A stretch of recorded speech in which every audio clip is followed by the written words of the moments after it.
आज की बात स्वागत। आप जानते हैं कि इस समय आज की बात में हम आपके पास भारत का जो दर्शन है, इस भारत के दर्शन को दुनिया तक पहुंचाने वाले दार्शनिकों का एक छोटा सा परिचय आपके पास पहुंचा रहे हैं। और ये जो परिचय है भारत की दर्शन परंपरा का, भारत की चिंतन परंपरा का, ये परिचय हम आपके पास पहुंचा रहे हैं एक संशोधन के द्वारा। ये संशोधन किया है प्रोफेसर डॉक्टर राजेंद्र प्रसाद शाक्य ने। तो डॉक्टर राजेंद्र प्रसाद शाक्य ने उनका ये जो दार्शनिकों की जीवनी पर जो संशोधन किया है, उसे पुस्तक रूप में छाप दिया है। और इस पुस्तक का शीर्षक है विश्व के महान बौद्ध दार्शनिक। तो विश्व के महान बौद्ध दार्शनिकों का ये जो परिचय है, इसमें आज हम आपके पास पहुंचा रहे हैं आचार्य कमलशील को। आचार्य कमलशील यह ऐसे तार्किक दार्शनिकों की परंपरा के एक ऐसे दार्शनिक है जिनका अपना योगदान दर्शन की परंपरा में और भारतीय दर्शन की परंपरा में, भारतीय चिंतन की परंपरा में बड़ा ही महत्वपूर्ण योगदान है। लेकिन आचार्य कमलशील की इस बात को और उनके चिंतन को, उनके दर्शन को, उनके परिचय को आपके पास पहुंचाने से पहले हम आभार व्यक्त करते हैं उस अनुसंधान के लिए जो अनुसंधान प्रोफेसर डॉक्टर राजेंद्र प्रसाद शाक्य ने किया है। तो उनके इस अनमोल कार्य के लिए उनके प्रति कृतज्ञता, उनको बड़ा धन्यवाद और आभार के साथ आज आचार्य कमलशील के प्रति, उनके जीवन के प्रति, उनके साहित्य के प्रति, उनके चिंतन के प्रति कुछ छोटी छोटी जानकारियां लेते हैं। दरअसल कमलशील जो है, इनका जो काल आता है, उनका जो समय रहा है वो 700 से 750 ईस्वी, यानी कि एक 50 साल का उनका कार्यकाल रहा है। और इसमें एक बात हम आपको बताएं कि हमने इसी कड़ी में कभी आपको आचार्य शांति रक्षित से परिचित करवाया था।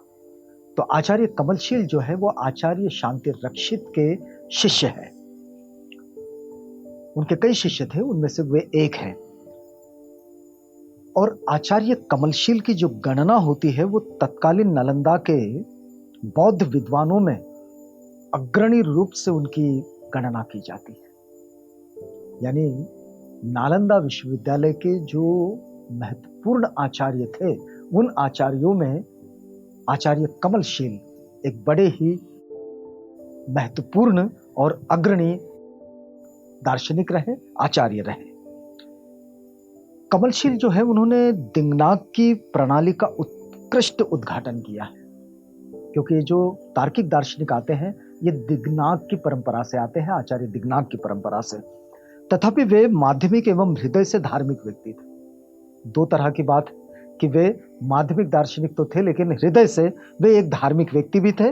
और वे माध्यमिक योगाचार एवं सौत्रांतिकों के मिश्रित संप्रदाय से संबंधित थे। यानी बौद्ध साहित्य में जितनी भी धाराएं दिखाई देती है, उन लगभग धाराओं पर वे अपना चिंतन जरूर करते थे। आचार्य कमलशील शांति रक्षित की तरह निस्वभावतावादी माध्यमिक होते हुए भी व्यवहार की स्थापना योगाचार दर्शन की तरह करते हैं। यानी जिस तरह शांति रक्षित योगाचार दर्शन को रखते हैं, वैसे ही कमलशील भी योगाचार दर्शन को आगे बढ़ाते हैं। कमलशील ने शांति रक्षित के ग्रंथ माध्यमिक अलंकार कारिका पर माध्यमिक अलंकार पंजिका, इस भाष्य की रचना की है। यह बौद्ध साहित्य परंपरा में ये एक बड़ी आम बात है कि एक पहले अनुभवों पर जो आगे की पीढ़ी के जो दार्शनिक होते हैं, वे अपना भाष्य जरूर लिखते हैं और उस भाष्य को लिखते हुए वे उसे आगे बढ़ाते हैं। लेकिन ये लिखा हुआ भाष्य, ये टीकाएं, ये टिप्पणियां और मूल अनुभव, ये सब बौद्ध साहित्य का मिलजुल कर पूरा हिस्सा होते हैं। आचार्य कमलशील ने प्रसिद्ध दार्शनिक धर्मकीर्ति के न्याय बिंदु ग्रंथ पर भी भाष्य लिखा है। और उसके बाद वे तिब्बत की यात्रा पर गए और वहां भारतीय बुद्ध शासन की पुनः प्रतिष्ठा की। तो ये कुछ तार्किक जो संवाद होते हैं, इन तार्किक संवादों में कोई जब एक दूसरे के प्रश्न का उत्तर नहीं दे पाते हैं, तो वे अपने आप में क्षमा प्रार्थी होकर रुक जाते हैं। तो इस तरह की भी बात होती है। लेकिन आचार्य कमलशील ये उस वक्त के विद्वान आचार्यों में रहे, इस बात से कोई इनकार नहीं कर सकेगा। मोर राजा ने आचार्य कमलशील का सम्मान किया और अध्यात्म विद्या विभाग का प्रधान बनाया।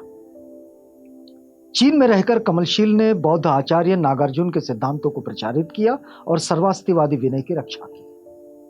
इनके दार्शनिक विद्वत्ता का परिचय इनकी महान कृतियां हैं, और जिनका अगर हम लिस्ट आपको दें तो देखिएगा कि आर्य सप्तशती का प्रज्ञा पारमिता टीका उन्होंने लिखी है, आर्य वज्र छेदिका उन्होंने लिखी है, प्रज्ञा पारमिता टीका उन्होंने लिखी है, मध्यमिका अलंकार पंजिका, मध्यम कालोक, तत्वालोक प्रकरण, सर्वधर्म निस्वभावता सिद्धि, बोधिचित्त भावना, भावना योगावतार, आर्य अविकल्प प्रवेश धारिणी टीका, आर्यशील स्तंभ टीका, भावनाक्रम, श्रद्धोत्पाद टीका, न्याय बिंदु पूर्व पक्ष संक्षेप और तत्व संग्रह पंजिका, और एक और ग्रंथ उनका मिलता है प्रणिधानोदय विद्या।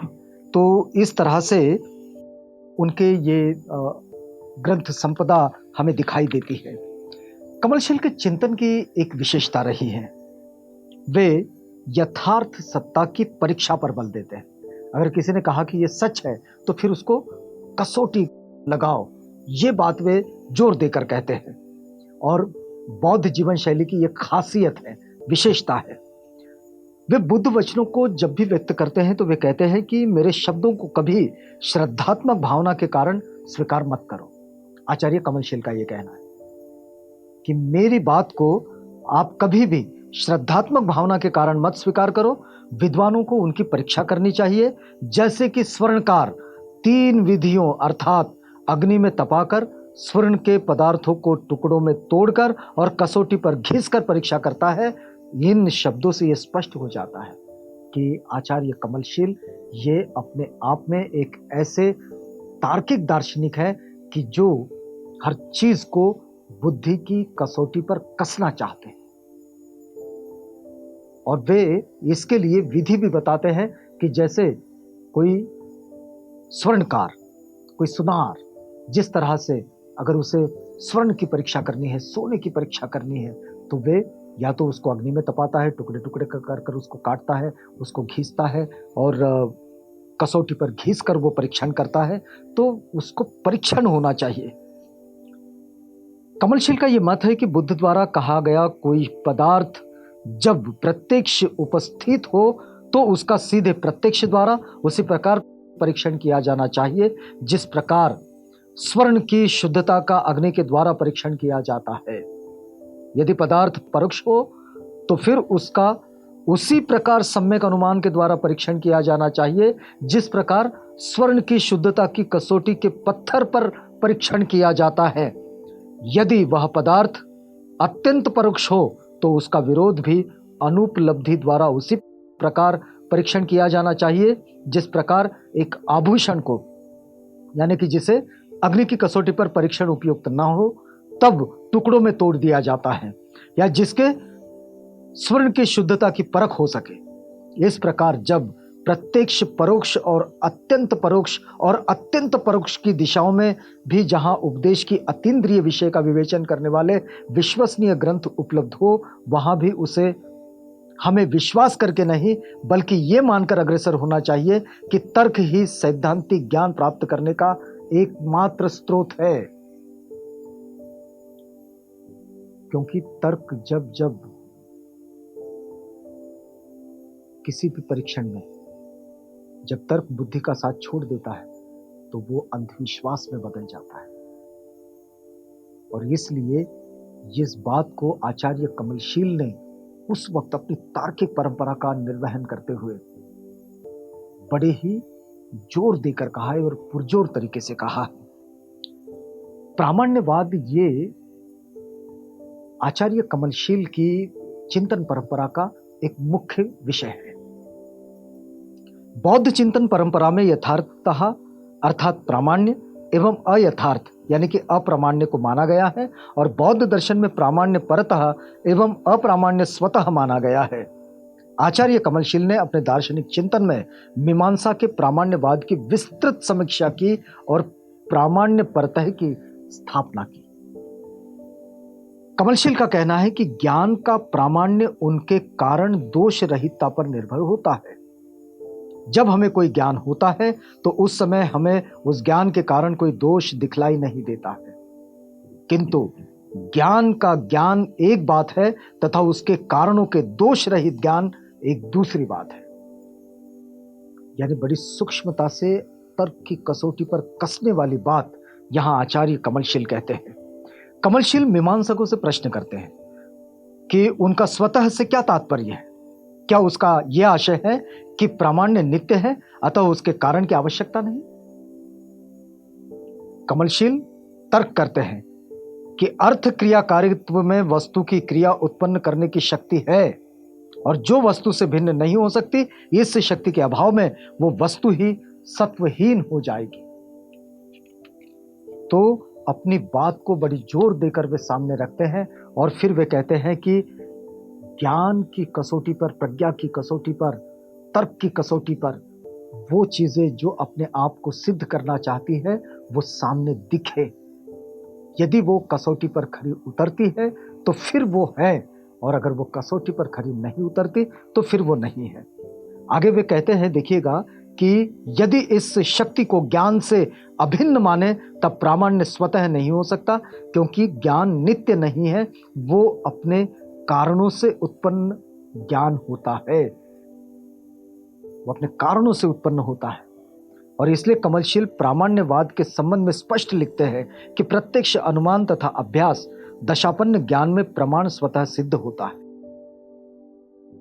कमलशील का ये जो दार्शनिक चिंतन है, इस दार्शनिक चिंतन को आप उनके दार्शनिक साहित्य में, उनके चिंतन में, ये सब बड़ी विस्तार से आया हुआ है। यदि आपको तार्किक दार्शनिकों की इस परंपरा का संपूर्ण जो चिंतन है उसे समझना है, जानना है, तो आप इनके ग्रंथों को विस्तृत रूप से पढ़ें, जानें, उसका अभ्यास करें। दरअसल अपने